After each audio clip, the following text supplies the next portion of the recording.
Hey everybody, Ryan here at eTrailer. Today on our 2019 Nissan Pathfinder, we're going to be taking a look at the CURT Premium Hitch Mounted Bike Rack. So right off the bat, the rack that we have here today can hold up to a total of 4 bikes, but if you need to carry an extra one, there's a 5-bike version available as well. So one of the big questions that we get asked all the time in regards to these hitch mounted bike racks is if you're still going to be able to have full access to the back of your SUV. And this one actually does fold down out of the way, and it'll allow us to get inside of our Nissan. And the way that it's going to work is we're going to have a few different things we need to do. You're going to have this T-handle here. You can loosen that up, and you'll pull out this pin and clip.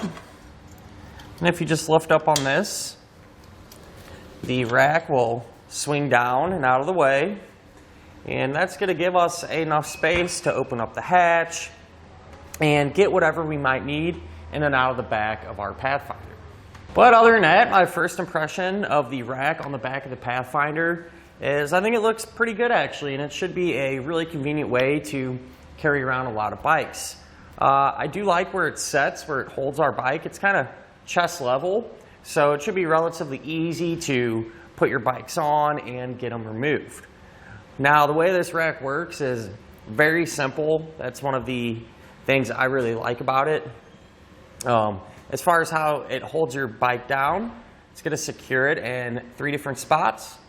So we're going to have 2 straps here along the top tube, and then a strap down here.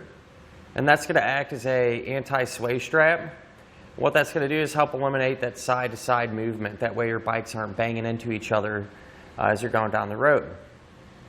With that being said though, let's go ahead and pull our bike off so we can have a better look at the rack itself. So you're just going to take your straps and kind of flip them up and over. Same thing for this one down here.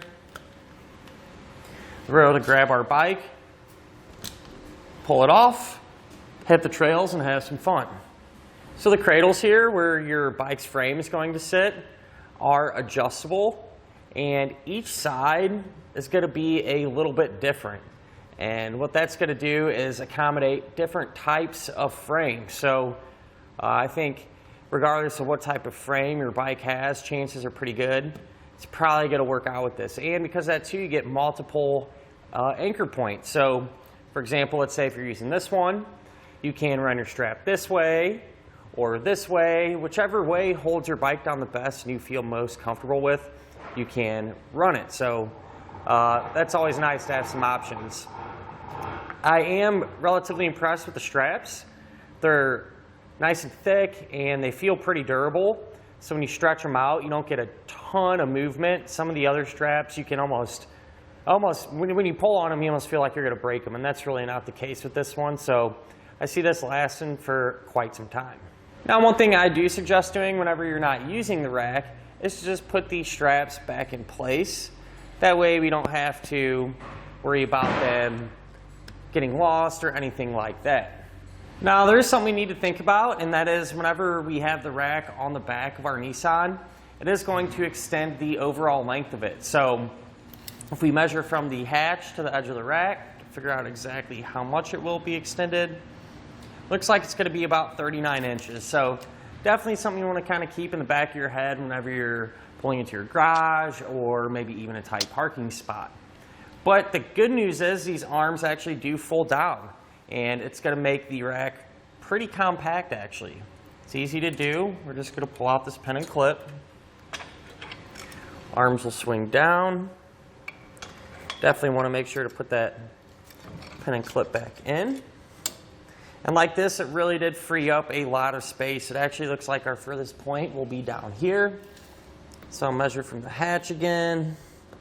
Eyeball it here. It looks like it's only going to be about 13 inches. So with it like this, really don't see it giving you too many issues when you do go to pull into your garage or even a tight spot. So moving on down here, the rack is going to work with those 2-inch by 2-inch receiver tube openings like we have here today on our Pathfinder.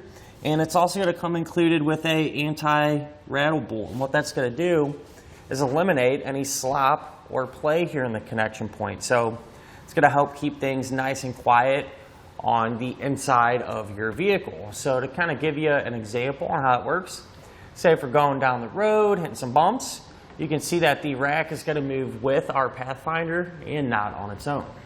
So at the end of the day, a rack you really can't go wrong with. It's going to be a great compact way to carry around a lot of bikes, and honestly I think it looks pretty good on the back of the Pathfinder. And if you're anything like me, you definitely want to see the product you're interested in actually working. So let's go ahead and load it up with some bikes, take it out on the test course, and see how it performs. This is our test course. Let's start with the slalom. This shows side-to-side action, such as turning corners or evasive maneuvering. Then, onto our alternating speed bumps. This shows twisting action, such as hitting curbs, potholes, road debris, or even uneven pavement. Last of all, the solid speed bumps. This shows up and down action, such as driving through a parking lot or parking garage, or driving in and out of a driveway. And that'll finish up our look at of the CURT Premium Hitch Mounted Bike Rack on our 2019 Nissan Pathfinder.